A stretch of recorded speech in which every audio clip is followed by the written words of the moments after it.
The views and opinions expressed on this program do not reflect the company, owners, management, staff, clients, or partners.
It's Monday, the 8th day of September. Welcome to Bermuda's Daily Talk Show. It's the Daily Hour brought to you by the BAC Group of Companies, Medical House Lindos, People's Pharmacy, and a big shout out to HSBC Bermuda for ensuring that we can pump through the radio airways with these most important community conversations. I'm Jamal Hartman, and Teo Dill will give us a news break a bit later. How's everyone feeling today? Happy Monday. Happy birthday week here on the Daily Hour.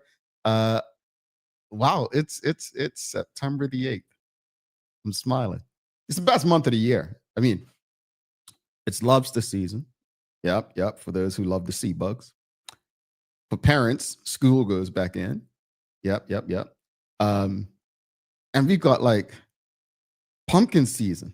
Pumpkin season begins in September. So I'm very excited and happy when September rolls around, even though it reminds me that I'm a year older. I mean, that's not a bad thing, all things considering. Another year healthier and whatnot. But how's everyone feeling? How was your weekend? Did everyone have a good weekend? Did we do anything fun? Kenton Trott says, good morning, TDH family. Good morning to you too, Kenton Trott. How was your weekend? Did everyone have fun? Did we get some relaxation in? Did we get to spend time with family? Did we prepare the students for their schooling and the like? Yes, Kenton Trott's a fellow pumpkin loving brother. We appreciate you, bro. What's your favorite? Is it pumpkin pie, pumpkin muffin, pumpkin soup, pumpkin cookies? Man, I had too many pumpkin cookies on the weekend. Yeah, but hopefully everyone had a great weekend. Hopefully you're ready for this fantastic week coming up. So greetings, everyone, and thanks for making us part of your daily routine. A good one today. We're going to be discussing Bermuda's opener for the World Cup qualifying campaign. People seem to have a lot to say about that, so we'll discuss that. And then a bit later on, we're going to discuss the One Bermuda Alliance internal elections. They've elected a new leader for the One Bermuda Alliance, which is the person who will become the opposition leader once sworn in. So we'll be discussing those two things today. The daily play is going to be Bermuda trivia today, right? A bit of Bermuda trivia for you today. Audience, do us a favor. Don't forget to subscribe on our website, thedailyhour.com. Follow us on all of our social media channels to stay up to date with all that we have going on. Help us grow beyond the mic as we do our part to continue to improve our community. All right, here we go.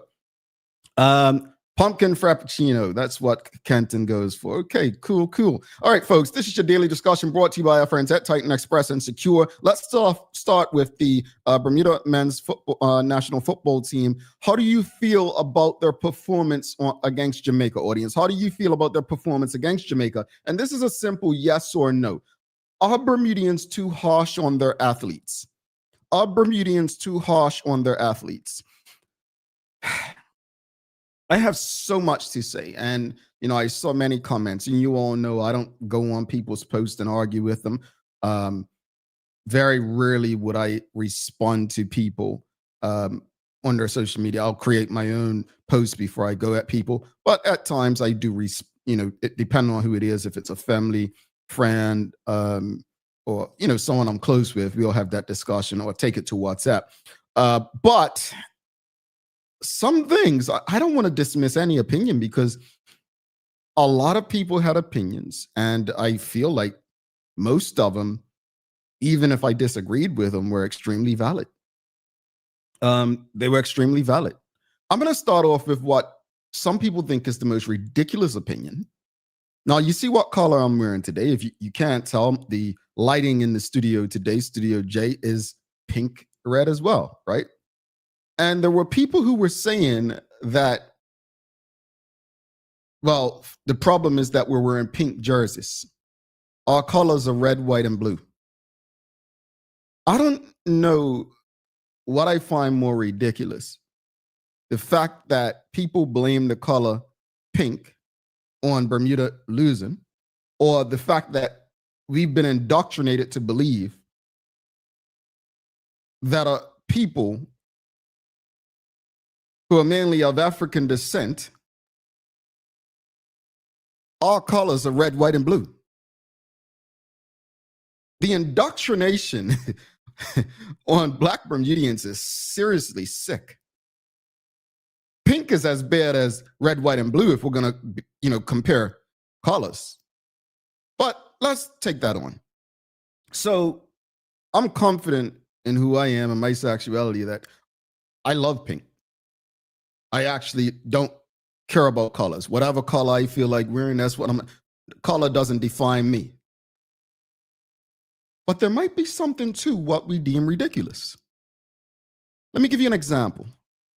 The New York Yankees had this thing, I think they may have changed it a few years ago, where players on their team were not allowed to have facial hair below the lip, meaning they could not have beards. Jason Giambi played for the Oakland A's back in the day. He was a big hitting batsman. And when he went to the Yankees, he had to shave off his big beard, which was part of his persona.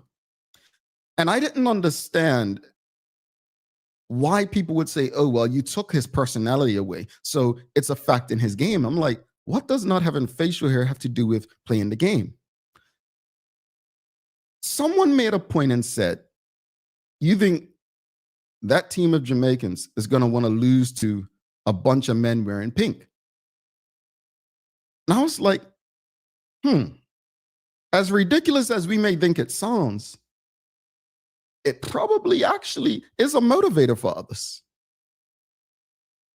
And I know you all like, seriously, Jamal, but we never know what's motivating the other team. However, Bermuda is not the first national team, first team, I'm not going to say national team, to wear pink. Juventus wore pink. And they were winning the league in Italy, making it to the Champions League final. It didn't impact them. It didn't impact them. And many other clubs that many Bermudians, Black Bermudians, who were criticizing Bermuda wearing pink, were the same color jerseys. So is that a factor? Possibly motivates the other team. Thank you for this, Marquita Lee. I was trying to think. Inter Miami wears pink. That's the team that Lionel Messi plays for. Like, we can't be so... I don't know. I think we are, I don't think we think deep enough with some of the things that we were saying. We've got to do better. All right. Another one is that people were critical of the coaching. Well, I'll say this much. When teams don't do well, it's always easier to replace the coach than a team of players. However, someone made a very good point. Well, a couple of people made extremely great points throughout social media. A coach cannot make the tackle for you. A coach cannot play the game for you. A coach cannot make the pass for you, nor can they score the goal for you. What a coach can do is have a system for you to do the things that are expected of you. I think we have to understand something. And Nicole Walker says it here. We have unrealistic expectations. And I said last week on a number of occasions, it's important for us to manage our expectations. It's important for us to manage our expectations. I think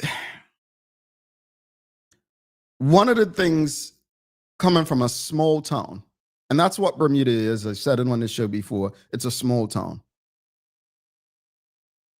Everyone seems to have the answers, yet the problems still exist.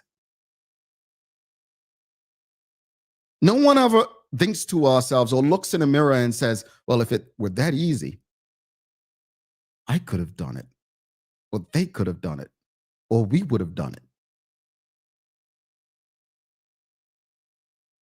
Now, for those who expected Bermuda to win, big up to you. Much respect. And I give it to you for having faith.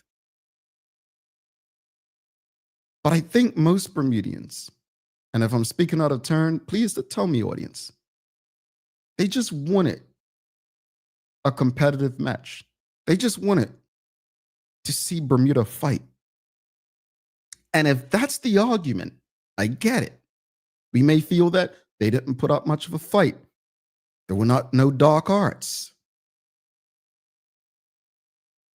They seemed overwhelmed by the occasion.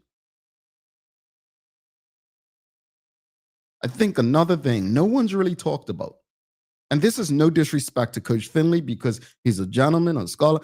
We appreciate him. But do you not know who Jamaica's coach is? Steve McLaren is a former coach under Sir Alex Ferguson at Manchester United when they won the historic treble.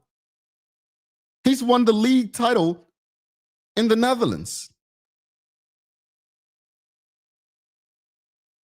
He's coached various clubs in England and Europe. Like, folks, before we run with our opinions, it's important to have a strong understanding of what we're up against. So don't be unfair in your criticism based on what you see. Understand it's more than meets the eye. Everybody loves sports. Everybody's an expert at sport.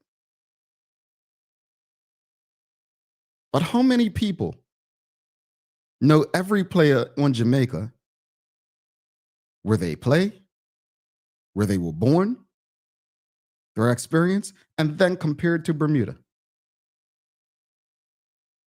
If we're not having those kinds of discussions, then our opinions are probably not as valid as we think. I'm sure we can all name every player in the England side and where they play. Probably even Spain and Germany and Argentina. Some of us don't even know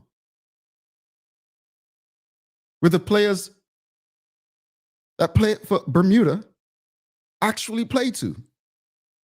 Like where they play. Who do they play for? Having that understanding will help shape a perspective that's based on truth.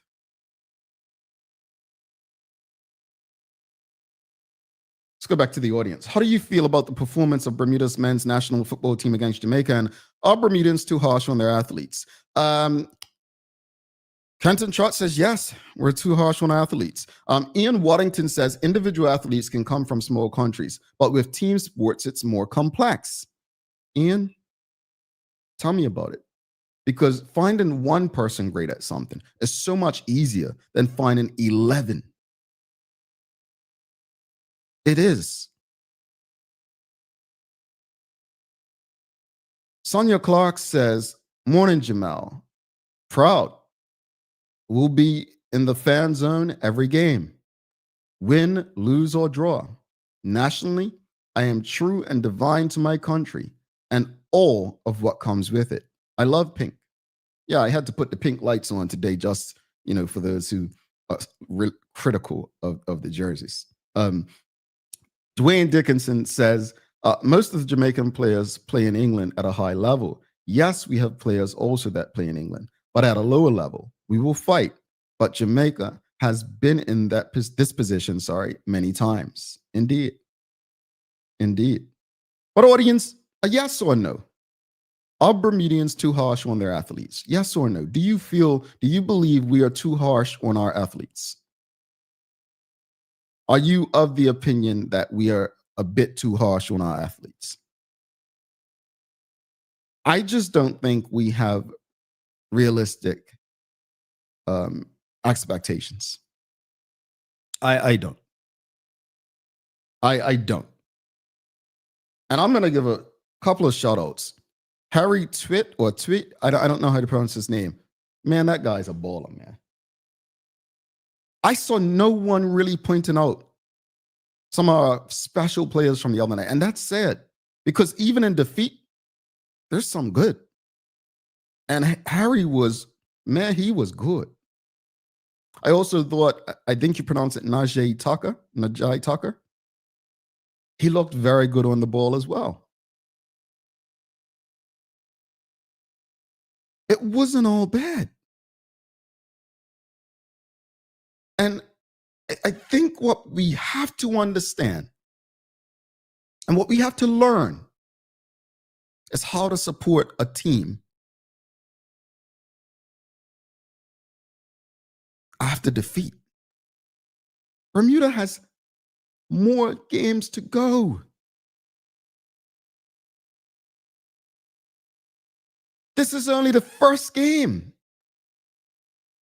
And if I'm not mistaken, the team that finishes up top of the group goes to the World Cup. The team that places second goes in a playoff. Folks, this team needs your support. They need the country behind them. This is not a time to come out and, throw stones from our glass houses.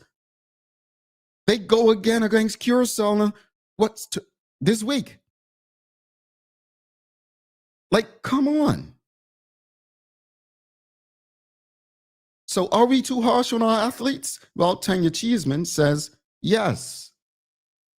Angeline Butler says yes, too harsh. Sean Smith says yes. WKD Lama says yes, too harsh. And also Harry Twit, I don't know how to pronounce it, sorry. So forgive me if I'm pronouncing it wrong. But Tanya Cheeseman agrees. Harry Twit is my MVP. 17 will always be a good number. Must be your birthday.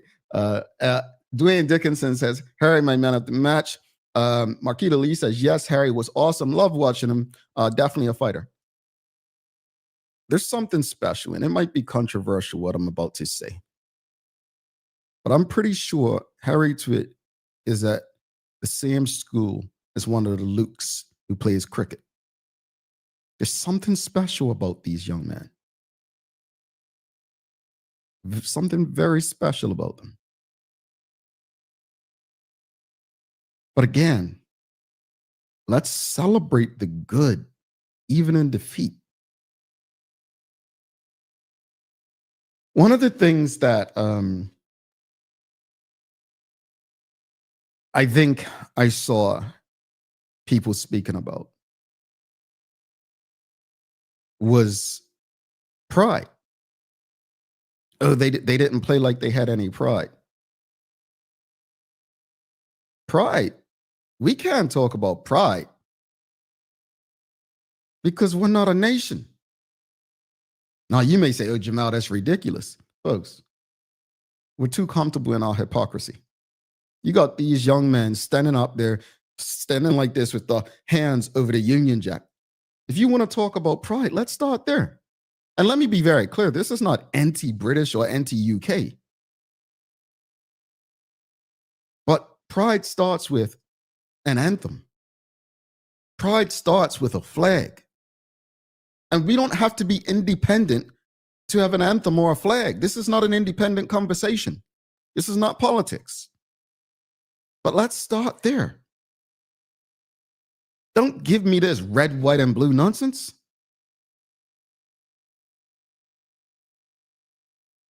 If you want to talk about players and pride, have the courage to actually want something for ourselves, like a flag and a national anthem. And I'm not talking about Hail to Bermuda. Let's do better. Sonia Clark says, I don't think the audience cares. Social media gives most critics a voice with no filter, no responsibility, no accountability, just shaming us all. And I'll give you my daily inspiration regarding that later. But she's right. Social media has made us believe that we are experts at all things. And our opinion is more valid. Like I saw a comment that said, if you never kicked the ball, you shouldn't have an opinion. That reminds me of people who say, if you don't have children, you don't have an opinion, or you shouldn't have an opinion on parenting. That's ridiculous, because there are people having children right, left, and center. Was it left, right, and center? That's the term. You get me. But there are people having children regularly and are the worst parents in the world. Literally smoking and drinking with their children. So no, one doesn't have to kick a ball to have the intellectual capacity to have an educated opinion and perspective on the game. While I do agree with what the person was trying to say, is a lot of, coach, critics, right? I get that. But folks, in 2025, this may be very harsh what I'm about to say, but I say it about myself all the time. I am ignorant to a lot of things. There are things that I just don't know. But until we as a community accept that we are all ignorant to some things, none of us are perfect, then we're going to continue to believe that our opinions or perspectives, which are nothing but feelings, not based on facts or reality or actuality, but feelings, hold weight. And what makes it worse, we used to speak about President Donald Trump. And I used to say, he doesn't bother me the way he bothers most people. What concerns me is the people who support him, regardless of what he does and says. And that's with any politician. That's how I feel about social media. It's not just the people who are sharing ridiculous opinions or perspectives, and ridiculous is my perspective and opinion based on some of the things they're saying. It's not just what they say. It's the people who validate it. Yeah, bro. Yeah, true story. Yeah, both times somebody said it. Da, da, da. Folks, people liking your post, retweeting it, reposting it, none of that makes it true. Trust me. No matter what you post on social media, regardless of who likes it, shares it, or comments in agreement, it doesn't make your opinion more valid or true. Please believe that. This is your daily discussion brought to you by our friends at Titan Express and Secure. Let's read these last few comments. Dwayne Dickinson says, we have to look the big picture. These teams that we play have the numbers to pick from. Bermuda has a very small pool to pick from. I don't even agree with that. I'll tell you why. The United States of America's got a huge population. The three countries with the biggest populations, I think, China, India, and is the US after India? But anyway, these countries don't fare well in football, the world's game, and they have numbers. So it's not even a numbers thing. It's while I do think having more to choose from can be helpful in Bermuda's case, I don't really give that argument much weight because of what I just explained to you. Dwayne Dickinson says, as a former physio and equipment manager of the male national teams, Bermudians only see the game. They do not know what it takes to get where we are. I agree. I absolutely agree. Dorian says, my opinion is that Bermuda did not play bad. However, we must remember that Jamaica is a far superior team. And my opinion is that they played poorly. Fair. It's quite possible sometimes, folks, that your opponent is just better than you. I think that's the reality that we need to face in life, not just as it relates to the Bermuda national team. If you apply for a job and you're up against other candidates, it may not always be because of your race or gender or what you look like. It might actually because the candidate's just better than you. I know that's a tough pill to swallow. Tough pill to swallow. But sometimes the other is just better. That makes sense? That's fair? Is that fair? All right, we've got to take a break. We have to do the Daily Hour news break. After that, folks, we're going to be talking about the One Bermuda Alliance. They have a new leader. Yeah, this is your daily discussion brought to you by our friends at Titan Express and Secure Trucking. After we give them thanks, we'll go to Teo Dill for your Daily Hour news break. The daily discussion is brought to you by Titan Express and Secure. Visit TitanEXBDA.com, your leading tour and transport provider specializing in Black History tours throughout the island.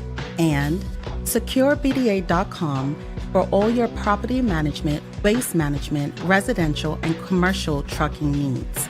Professional, punctual, and reliable service is our commitment to you. All righty. Welcome back, folks. If you're streaming with us on Facebook, LinkedIn, YouTube, Twitter, X, or Instagram, do us a big favor before we head to the news break. Just give us a like, love, follow, share the link with your friends, your family, your colleagues. Help us beat the algorithms with your support. Let's go to Teo Dill with your Daily Hour news break. And don't forget, we're going to be discussing the One Bermuda Alliance after the break.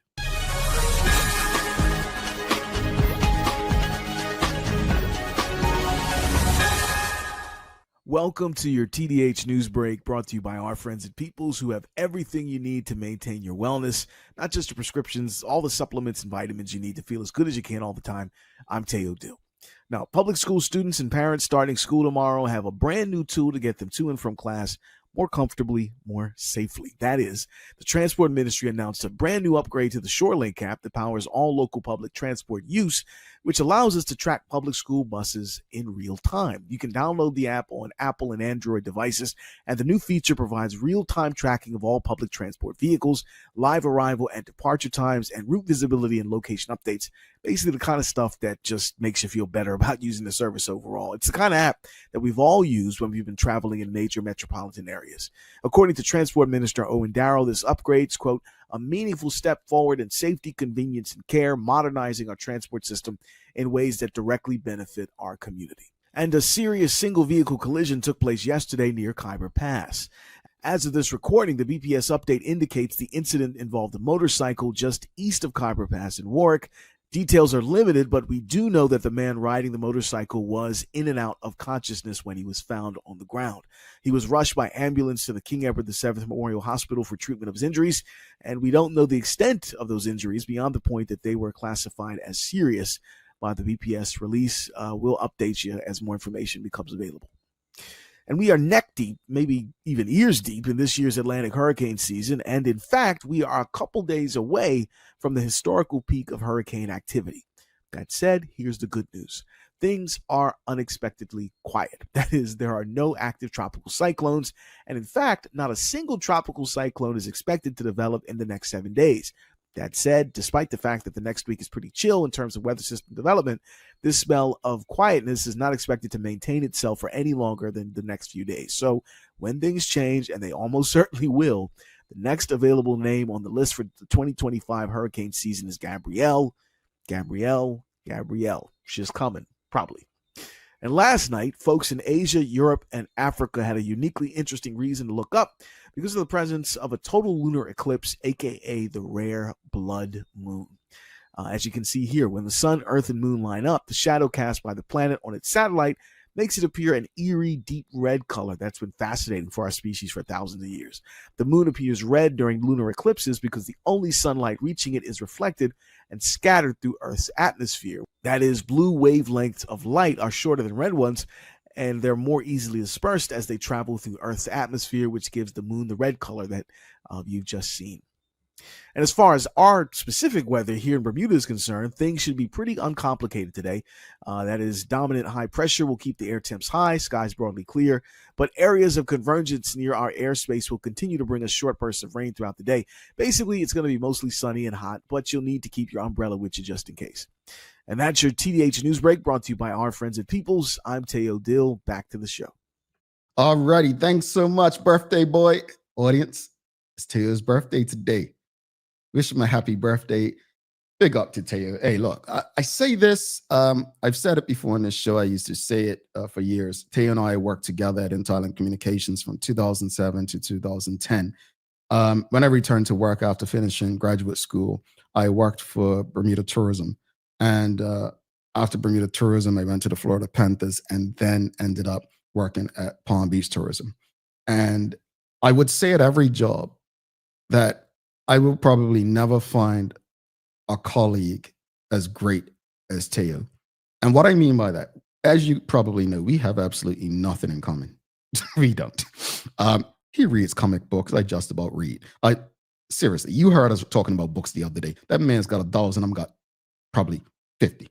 But my point is, it was a relationship that, although it has changed today because he has a family and other responsibilities, when he shows up, he shows up. And I am so grateful that we were able to convince Teo to come back out and work with us as a part of what we're doing.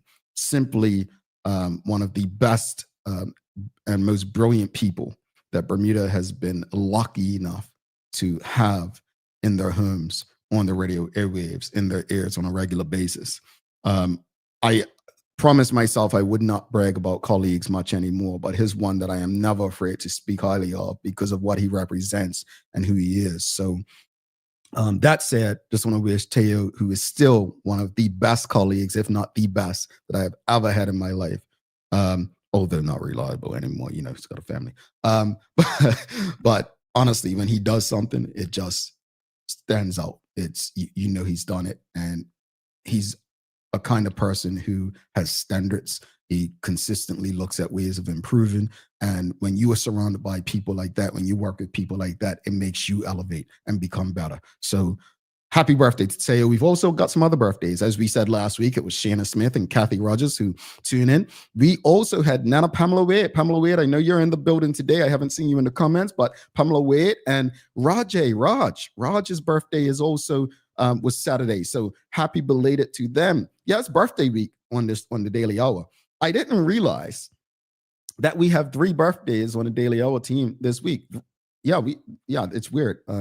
September's a beautiful month, I tell you. Also want to shout out to we usually say the students returning to school. Public schools go in today or tomorrow, audience. But anyway, wishing all the students a very, very special school year. I know we have Larry's son, Mason, and we also have Phil's son, Shiloh, who's starting primary school at Northland. So happy first day to him. And then to the educators, we wish you one of the best, if not your best, school years yet. We know it's not easy, but we sending you love and light as you enter this new school year. One more thing on my whiteboard. Sorry. You all, somebody won the lotto, or 2 people, 1 person in Texas, 1 in Missouri. So here I am with you, as I would have been anyway, should we have won. All right. Anika the Shield says, happy birthday. And Suzanne says, happy birthday to celebrate the rest of the month. We've got Nicole Walker says, happy birthday, Virgos.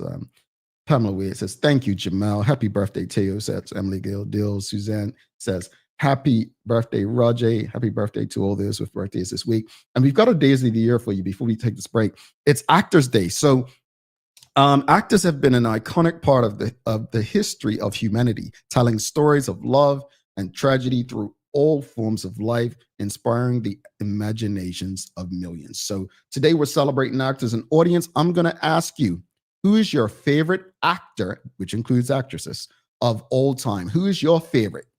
Let me see. Who would I say? My favorite actor.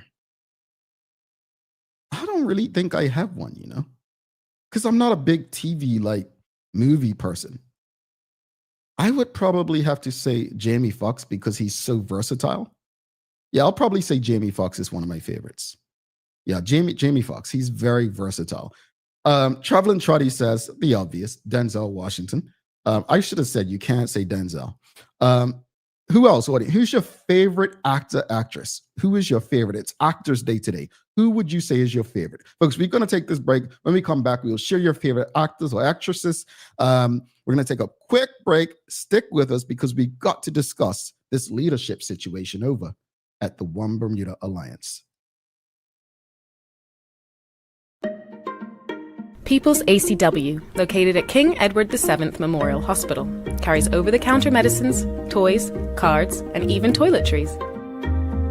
Our knowledgeable staff are there whether you're at emergency, visiting family, or a member of BHB staff, to show you our best even when you're feeling your worst. People's ACW, we're here for you.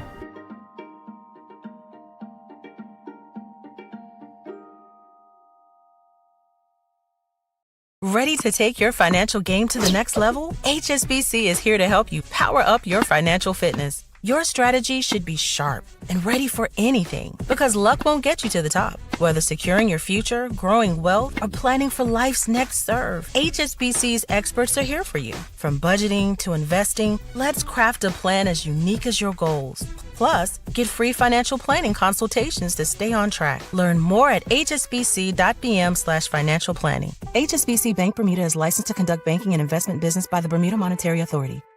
Take a look at our workwear for construction workers and tradesmen. Durable, stretchable in all the right places and plenty of options for tools and accessories. Paired with our wide range of tough and comfortable footwear, you can't go wrong. As you can see, Medical House really is a one-stop shop for everybody. We can't wait to see you. See it all at our new expanded location on Bakery Lane. Discover Drop It, your go-to grocery delivery. Browse and select from a wide range of groceries, from fresh produce to daily essentials. Our friendly drivers deliver fresh groceries to your door fast, saving you time and hassle. With Drop It, you get fresh groceries delivered fast so you can focus on what really matters. Drop It, freshness at your doorstep, delivered to your door with Lindo's. Why go anyplace else? Get ready for the cool Bermuda nights ahead. A CI-AC mini split AC unit from BAC Group is the perfect solution, keeping you warm this winter and cool all summer long. While supplies last, you can get a unit starting at just $913.50. Plus, receive an extra 10% off when you pay with cash or credit card at the counter. BAC Group, comfort for every season.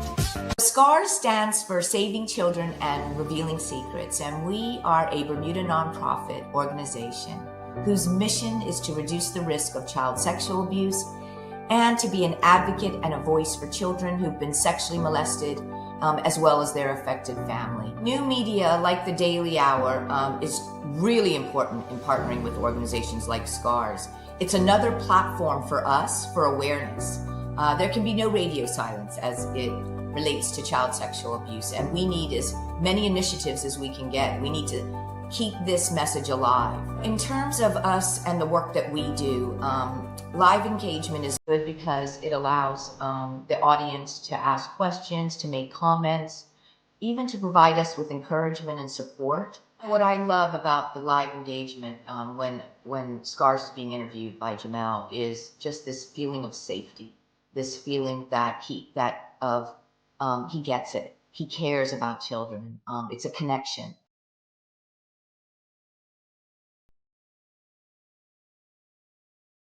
Welcome back to the big show. Jamel Hartman here. It's the Daily Hour brought to you by the BAC Group of Companies, Medical House Lindos, People's Pharmacy, and a big shout out to HSBC Bermuda for ensuring that we can pump through the radio airwaves on Hot 107.5 with these most important community conversations. Folks, please don't forget to subscribe on our website, thedailyhour.com. Follow us on all of our social media channels to stay up to date with all that we have going on. Help us grow beyond the mic as we do our part to continue to improve our community. Folks, before we go any further, do us a big favor. Whatever platform you may be streaming on, whether it's Facebook, LinkedIn, YouTube, Twitter, X, or Instagram, do us a big favor and we will move on. Give us a like, love, follow, share the link with your friends, your family, your colleagues. Help us beat the algorithm so that everyone you know has access to these most important community conversations as possible. All right, now that you've done that, you've liked it, you've shared it, you've loved it, you've subscribed or followed the Daily Hour on whatever platform you're on, let's get back to it. I did ask favorite actors or actresses. We've got Jodie Foster, says Rosalind Famous. We've got Viola Davis and Denzel Washington, Stacey Ann Brown. We've got Angela Bassett, says Michelle Dawes. We've got Denzel Washington, Tanya Cheeseman. How could I forget Samuel L. Jackson is Nicole Walker's fave. We've got Paulie Rich as Denzel Washington and Liam Neeson. Okay, I don't know who Liam is. Taraji P. Henson says Nicole Walker. Sean Connery, the best Bond, says Anika DeShields. We've got Emily Gail Dill says Denzel is my favorite, but I also love Viola Davis. Acting. We've got Daniel Day-Lewis. The only thing I think I've seen him in was the Abraham Lincoln movie, but his name's very, very popular. I'm surprised no one said Tyler Perry.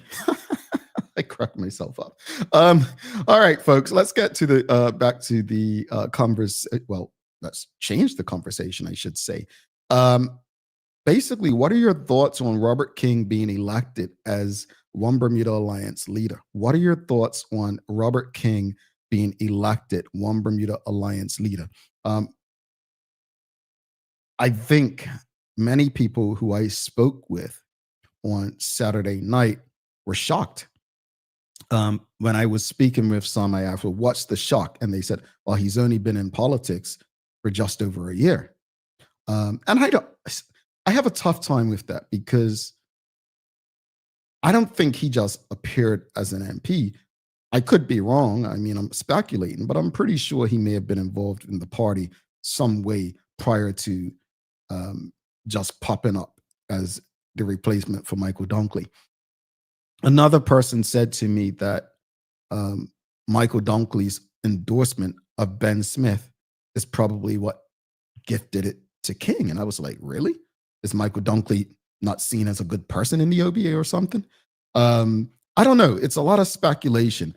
Someone said that this is what was told to me. Yeah, I'm sharing some stuff, folks. Someone said that after Mr. King was elected leader, that people left, like other people left because they were not happy. And I'm like, well, if the majority of people voted him in as leader, why would most people leave? I honestly was shocked. My position was I thought that Mr. Smith, who had been around the party a bit longer, been an MP for much longer, I thought that was going to be advantageous to him. But I don't know what their speeches were in the rooms with the voters. I can't tell you. And obviously the One Bermuda Alliance, for whatever reason, don't share the results. Something that PLP actually does. They share the results, or at least the public find out what the results are, but we don't necessarily know what the results are, like how many votes to the other. But audience, how do you feel? What are your thoughts on Robert King being elected as One Bermuda Alliance leader? Do you care? Does it matter? We had the outgoing leader, now former leader, Jarian Richardson, on the show on Friday. And, regardless of how you feel, he did kind of help the party get some seats back. He did seem to bring in some new blood. And obviously he admitted there was some shortcomings on his part. But they have a new leader, fresh leadership, someone who's only been on the scene for just over a year as far as being an elected MP. This could be a good thing. You know, what do I know? I have no idea. This could be a good thing. But what are your thoughts? Do you feel that this is a good thing for the One Bermuda Alliance and Bermuda? Do you feel that Mr. King is the person to lead Bermuda and challenge the Bermuda Progressive Labor Party's stronghold? Or is this just more of the same? What are your thoughts? Polly Rich says, shocked here also. Other than that, nothing to say. Interesting. Nothing to say. Sean Smith has the shock face. Like he's shocked as well. So are we surprised by the result, audience? Are you surprised that Mr. King won? Yes or no? Like, are you shocked? Was he not supposed to win? Kenton Trott says, quite interesting. We shall see how it unfolds. Okay. We shall see how it unfolds. Interesting. Sean Smith is shocked. He's surprised that Mr. King won. Well, it would be, it's so interesting. It's so interesting. And this is what I think the public wants. I think when the PLP had their internal election with Premier David Burt and the Honorable Curtis Dickinson, say what you want about the Bermuda Progressive Labor Party, that I really do believe it was as transparent as we're going to get for an internal election in Bermuda. I think as the opposition, the One Bermuda Alliance, although it's a private internal election per se, it still does impact the greater public. And I think it would go a long way to building trust if they were probably more open with that process. And I know they'll say, well, it's open to anyone if they become a member. And that just sounds like the PLP saying, oh, well, everyone does have a say. They could come around central committee or whatnot. Someone's got to be the bigger person. Someone has to do things differently if you truly want to change things. You know, we speak about voter empathy. Voter apathy is something that exists because people don't trust.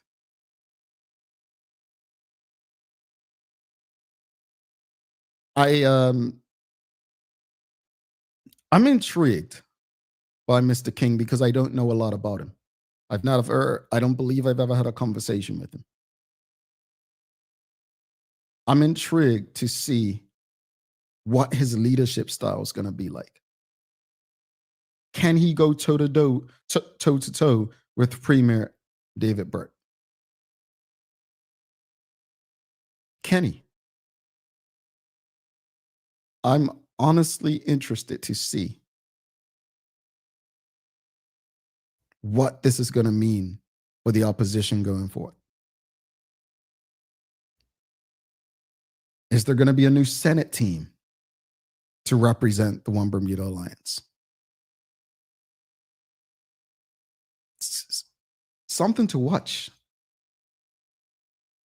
Her story says, I'm more interested in the Independence Party that is forming. It seems like that's where a lot of people are. I could be wrong. It didn't seem like there was a lot of interest in this internal election from the OBA. Someone did say to me the other night after the election that this may be a perfect opportunity for some of the unhappy One Bermuda Alliance members to go the independent route. And what would that mean for the party if they did? Another person said Mr. King's victory represents the end of the One Bermuda Alliance. I mean, in fairness, people thought the end of the One Bermuda Alliance was after the 2020 election. And in fairness, all those snappy elections that were called back in the day when the UBP was in power, people thought the PLP wouldn't last. I wouldn't say it's the end of them, but something definitely needs to happen differently. Mel says, looks like they want a little bit more bite up front. So are we saying that Mr. King represents more bite than maybe Mr. Smith? Again, we don't know what their speeches were. We don't know what they said. I mean, with Curtis Dickinson. Remember that video he released, right? He it was damning, if we're honest. But we knew where he stood. He didn't win, but a lot was said that generated a lot of hope for Bermudians should he have been victorious. But anyone else have any other thoughts? Or you just don't care? Do you care about the One Bermuda Alliance leadership? Do you not care? Yes or no? Do you have an interest on who leads the One Bermuda Alliance? Yes or no? Just yes or no? Because it seems like, again, there was not enough interest. And that's sad, especially considering the state of our country. We need a functional opposition that the people can believe in. We do. Because a functional opposition that the people can believe in and that they can trust is able to hold the government accountable. So I truly do hope that Mr. King represents something fresh that can build on what Mr. Richardson had going, develop trust with the general public. Because as a person who is not aligned politically, Bermuda needs a functional opposition. I'll continue to say that. Charles H. Jeffers II says, listening to the House, he doesn't seem to respect his colleagues or have their respect. There also doesn't seem to be much humility. But the OBA, does this put them closer to winning an election? Charles, I'll be honest with you. I never heard Mr. King speak in the House.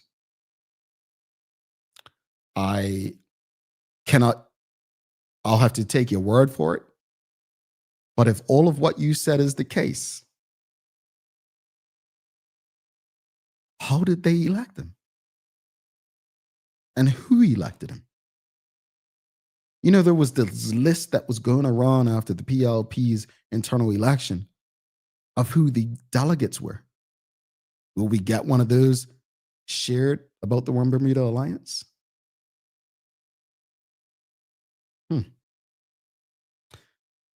Marquita Lee asks a good question. Who is Robert King?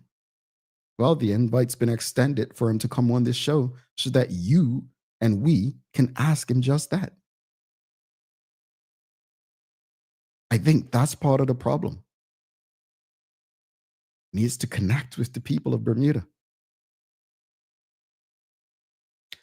Sean Smith says, yes, I am interested. Polly Rich says no. Michelle Adore says, I do care, but I don't know King, so I have no opinion yet. You know what's sad about this here? People are elected in a small town, small community, but we don't know. That should not be happening. That absolutely should not be happening.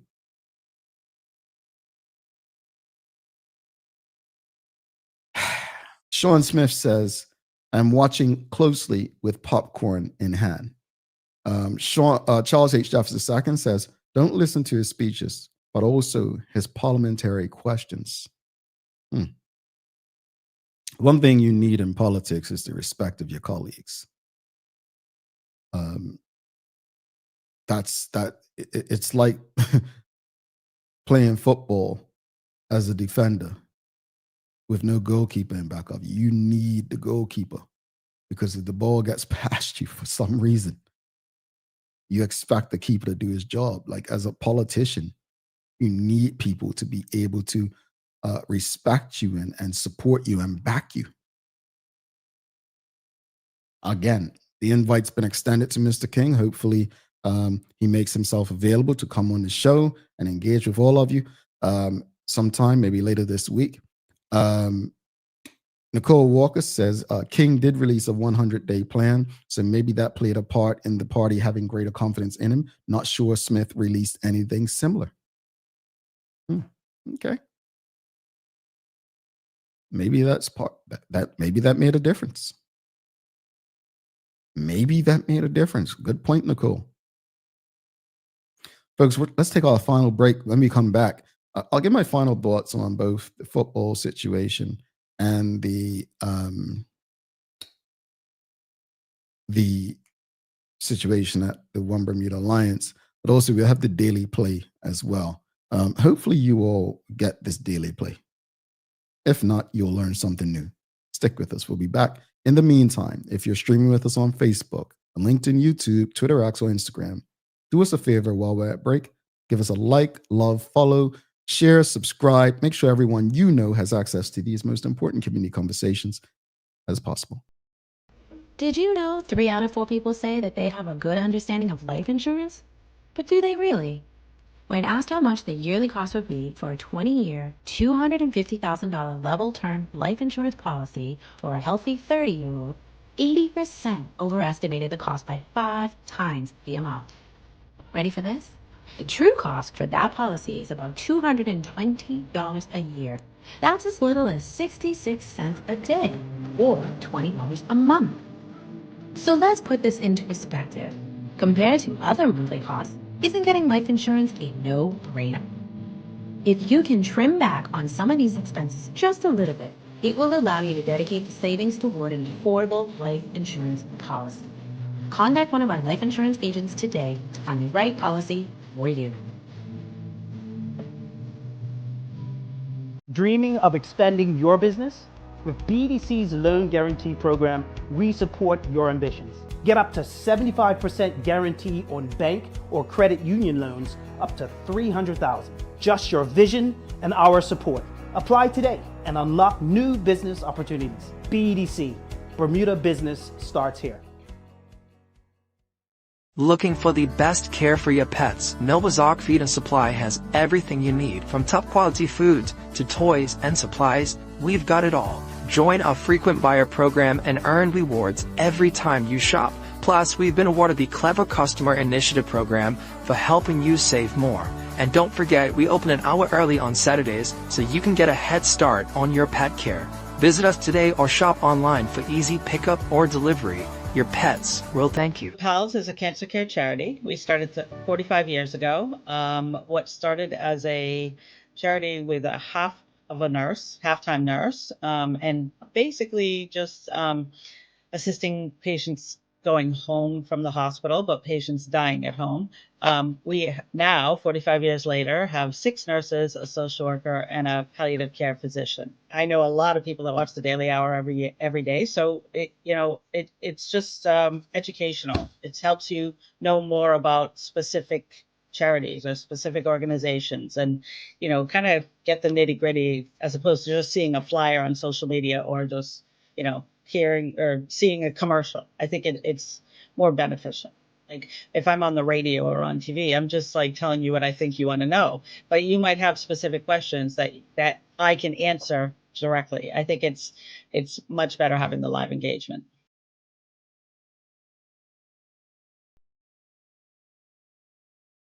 Alrighty, welcome back to the Big Show. Jamel Hartman here. Thank you all so much for rocking with us this morning. I want to give a big thanks to the BAC Group of Companies, Medical House Lenders, People's Pharmacy, and a big shout out to HSBC Bermuda for ensuring that we can pump the radio airwaves on Hot 107.5 with these most important community conversations. Folks, if you haven't already, give us a like, love, follow. Share the link with your friends, your family, your colleagues. It's time for the Daily Play, brought to you by Bermuda Trivia. Now available at stores throughout Bermuda. Follow Bermuda Trivia on Facebook, Instagram, Twitter, X, and TikTok to find out why it's Bermuda's favorite trivia game. All right, audience, are you ready? It's Bermuda Trivia today. And the question is going to be, who was the founder of the Adult Education School?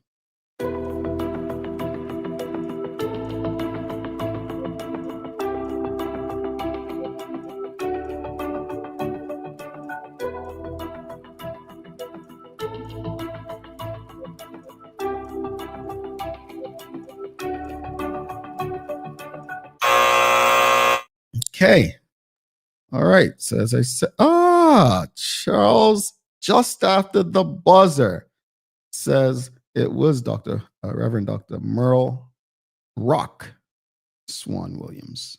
Yes, you are correct. Yes, Nikita Shields. Yes.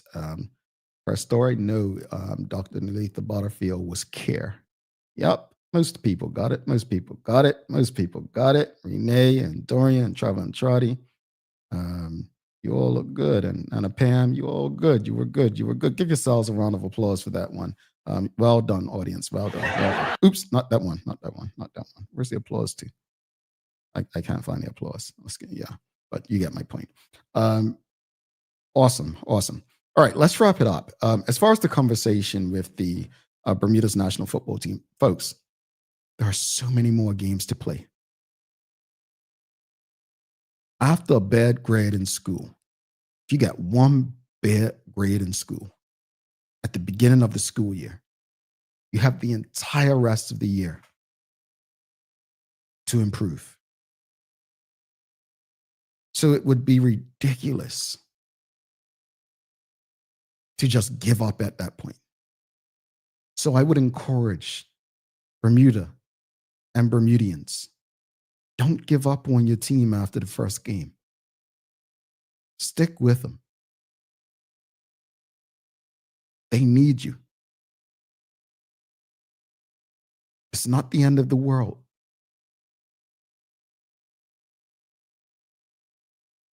There's more to play for. Let's show up for them. As far as the conversation around the One Bermuda Alliance leadership, I'll go through these few comments. Jonathan White said, vote was very close. It's going to be interesting. People should listen to the House of Assembly. Charles H. Jefferson II says, one of his promises, King, was to create a women's council and a youth wing. Will he attract people from those groups? That's my question. Renee Simmons says, I certainly was shocked when I read this Mr. King was the new leader of OBA, but I do think Scott Pierman was a better choice. I don't know what Mr. King is all about. I can't even comment on this. Well, Scott Pierman didn't run for leader. It was Ben Smith and King, and Scott Pierman was elected the deputy leader over Michael Fay.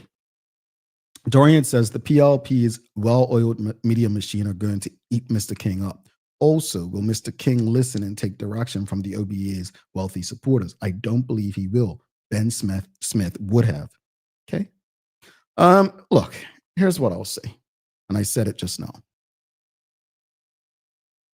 I wish Mr. King the best in this position. As we said about football earlier, it's very easy to have opinions from the side. And it doesn't make our opinions less valid because we're not throwing our hats in the ring. That's a choice that individuals make for whatever reason. But I hope that he understands the responsibility that he has to Bermudians.